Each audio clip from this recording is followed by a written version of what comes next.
Yeah,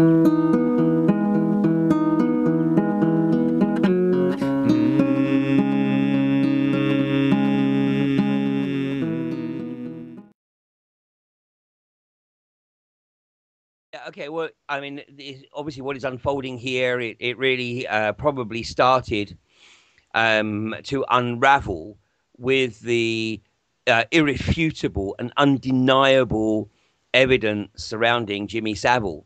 And of course, whilst Savile's activities are absolutely heinous, obviously, what is now being revealed is that he wasn't just a pedophile; he was very much into necrophilia. I mean, he was into amputees. I mean, basically,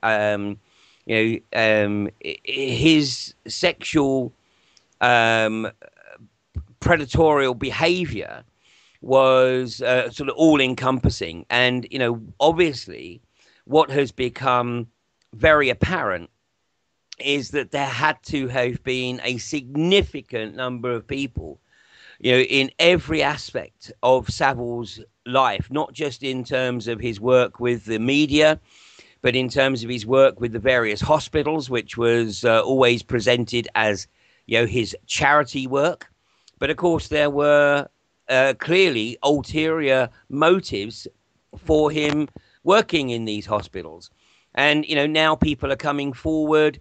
And it's not just a question of coming forward after the event, now that maybe they could put their head above the parapet. I mean, those people do feel more comfortable, obviously, in telling their story.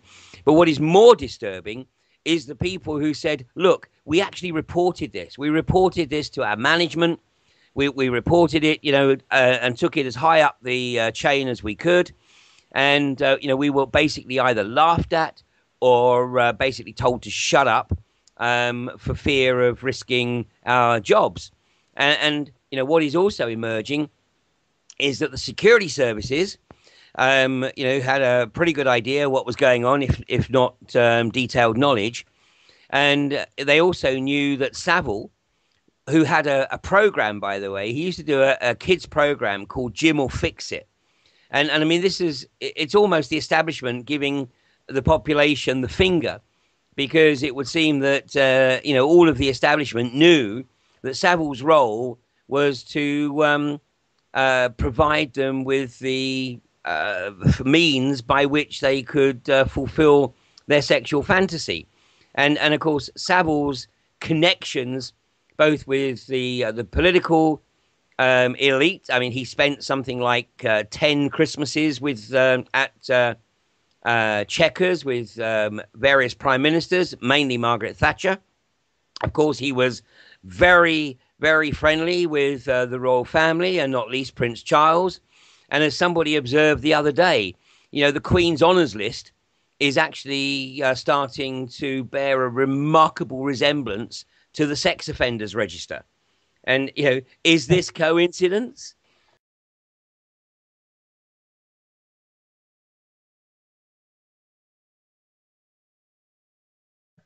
Okay, one of the reasons, Warren, that it's come about right now is because more and more people have been talking about the suppression.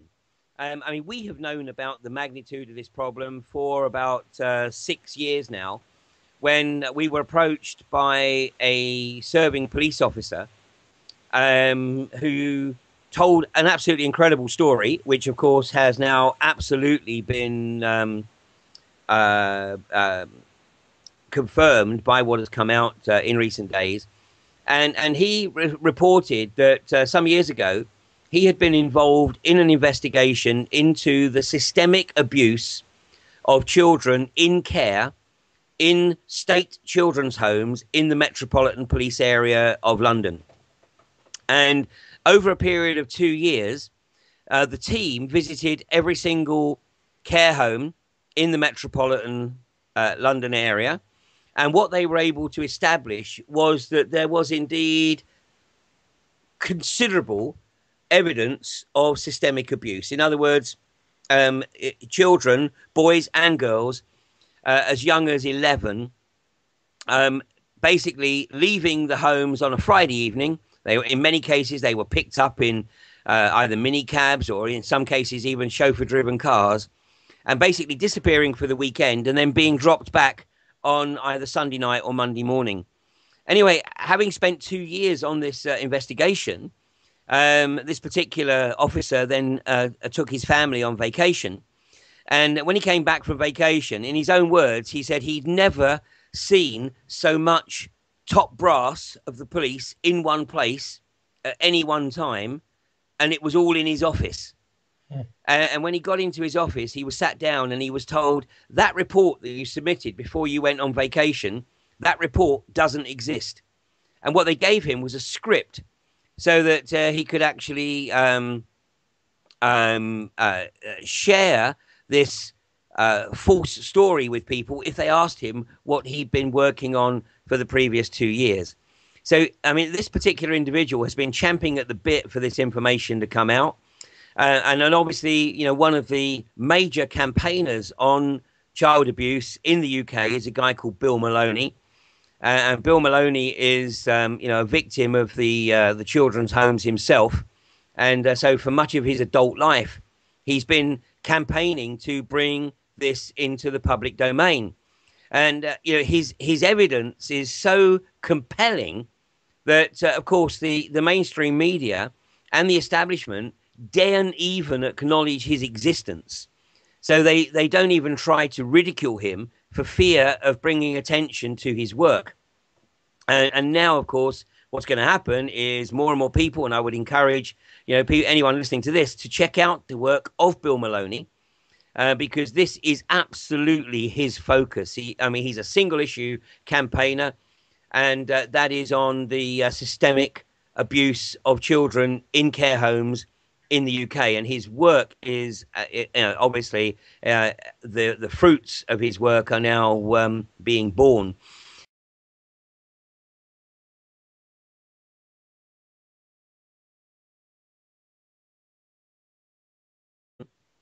Like I said, you know, the critical element here is that, you know, we know that this goes way back. You know, it was almost an accepted part of British society, which just goes to show how sick our society really was and is in many cases. But I mean, you know, so some of the media, some of the more right-wing media have been running articles about, you know, stuff that went on in the 19th century or the early 20th century, and it was nothing more than an extension of the sort of boarding school type situation, you know, where boys would be boys and, you know, because they were a lot easier to access than girls. So it would breed homosexuality. And of course, once somebody was part of that loop, you know, back in the early part of the 20th century, and probably even right up through the latter part of the 20th century as well, they were controllable. Because if they had this skeleton that, you know, they didn't want to be dragged out of the closet, then, you know, they would effectively do whatever they were told. So, you know, that's why it's always been acknowledged that, you know, there were many people in senior positions in government who weren't actually decision makers. They were simply the front man for the powers behind it, and they were controlled because of their sexual deviance. Well, and obviously what is now becoming very apparent that, you know, through the last probably 50 so years, maybe ever since Second World War, this abuse of children, and particularly children in care, because obviously they were easy targets, has been absolutely systemic. And like you said, you know, the Haute de Grange investigation into the alleged murder of children on Jersey in the children's home there, and the investigating police officer, the initial investigating police officer, having confirmed that they had found fragments of children's skulls in the cellars of Haute de Grange, he was removed from the case, and he was replaced by another officer who was appointed by the state, and within literally days of taking over the assignment, he reported back and said, "Oh, no.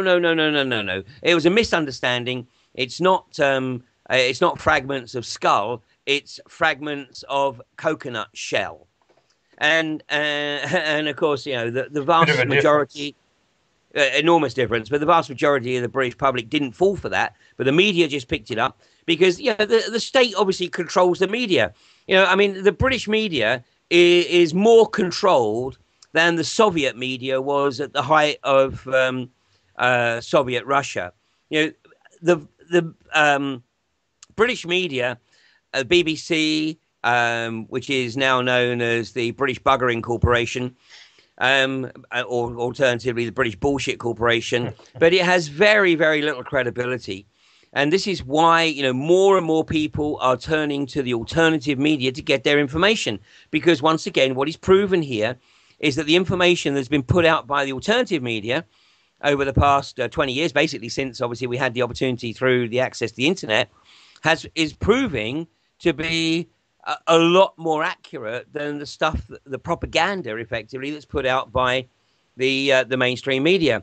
And yesterday, I mean, David Cameron made a massive shake-up of the government, and already there is considerable, I should say, speculation that some of those moves that he's made in government are related to taking people out of the firing line before information about their sexual predilection actually comes into the public domain.